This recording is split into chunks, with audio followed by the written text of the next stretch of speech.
विषय दिया गया है मूल्यनिष्ठ समाज के निर्माण में महिलाओं का योगदान, मैं इसके विषय में ज़्यादा नहीं कहूँगी। आजकल बहुत ज़्यादा कहना भी इसलिए उचित नहीं है क्योंकि सबसे बड़ा जो शिक्षक हो गया है, मार्गदर्शक हो गया है व्हाट्सएप। इतनी ज्ञान की बातें मिलती हैं, इतनी ज्ञान की बातें मिलती हैं कि अब किसी को कुछ कहने की ज़्यादा आवश्यकता नहीं है।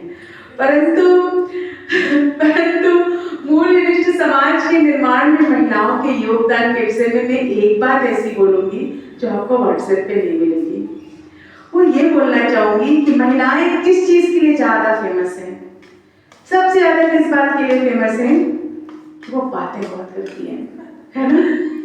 जहाँ भी बैठती हैं, चाहे धर्म सभा हो, चाहे वो कहीं वेटिंग में बैठी हो, चाहे ट्रेन में जा रही हो, चाहे बस में जा रही हो, जहाँ दो महिलाएं मिली लोग बोलते हैं, बातें करना शुरू कर देती हैं।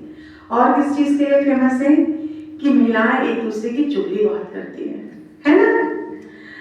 तो मैं मूल्यनिष्ठ समाज के निर्माण में इन दो जो महिलाओं की विशेषताएं हैं, अब ये कोई इसको गुण बना के प्रस्तुत करता है और कोई इसको अपना अवगुण भी बना लेता है।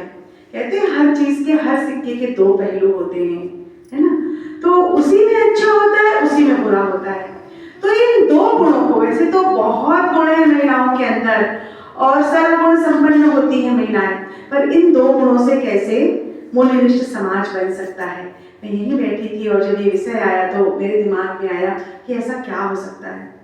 पहली बात, हम जो चीजें देखते हैं, सुनते हैं, समाज में आकलन करते हैं, व्हाट्सएप से ज्ञान प्राप्त करते हैं, फेसबुक से ज्ञान प्राप्त करते हैं, सच को सच बोलना शुरू करें और झूठ को झूठ बोलना शुरू करें। चाहे वो कोई भी परिस्थिति हो, मुंह देखी बात ना करके यदि हम समालोचना प्रारंभ करते हैं, जैसे हम घर में माँ होते हैं तो अपने बच्चे की तारीफ कम करते हैं और उसमें जो गलतियां होती हैं उन गलतियों के प्रति बच्चे को आगाह ज्यादा करते हैं कि बेटा तुम्हारे अंदर ये वाली कमी है, देखो तुम इसको सुधार लो। करते हैं ना हम। बच्चे की तारीफ भी करना जरूरी होती है। जो बच्चे के अंदर गुण है उन गुणों को बढ़ाने के लिए जितना हम उसको प्रोत्साहित करते हैं, यदि बच्चे के अंदर कोई दुर्गुण आ रहा है, कहीं से कोई सीख के आ रहा है, वो गलत बातें सीख रहा है, तो हम उसके ऊपर बार बार टीका टिप्पणी करते हैं। तो समाज में भी यदि हमने ये बात शुरू की कि जो गलत है, चाहे वो किसी भी स्तर पे हो, मतलब अंतरराष्ट्रीय स्तर से लेकर राष्ट्रीय स्तर से, प्रादेशिक स्तर से लेकर जिले के स्तर से लेकर नगर के स्तर से लेकर हमारे समाज के आसपास, यदि हम कोई गलत बात देखते हैं उसके मुंह पे बोलने नहीं जाना, लेकिन आपस में जब हम चर्चा करें तो हम ये बात जरूर करें कि भाई ये चीज सही है और ये चीज गलत है। जैसे छोटी सी बात मैं आप लोगों को उदाहरण के रूप में देना चाहूंगी कि किसी महिला के साथ छेड़खानी हुई, किसी ने उसके ऊपर फप्ती कसी, किसी ने उसको माँ बहन के लिए या कुछ बोल दिया या कुछ भी किया।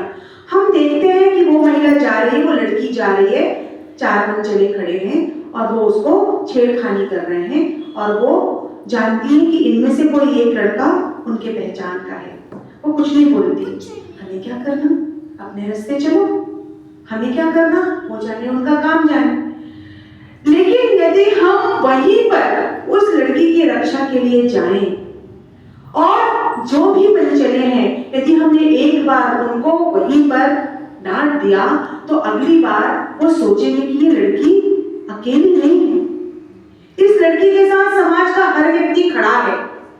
लेकिन हम क्या करते हैं, हमें क्या करना, भैया वो जाने उसका काम जाने, हमारे ऊपर ही कुछ हो गया तो। लेकिन यदि सभी ऐसा सोचेंगे तो समाज में आगे कौन आएगा। और सबसे बड़ी जिम्मेदारी हम महिलाओं की है। इसके ऊपर भी एक बात है, कहीं देखो बहन कोई मुसीबत में घिर गई, जो भाई बनके बहन बनके मात बनके मदद करना, किसी की भी बहन हो, जो ऐसा भाव आ जाए संस्कारों में छा जाए, जो ऐसा भाव आ जाए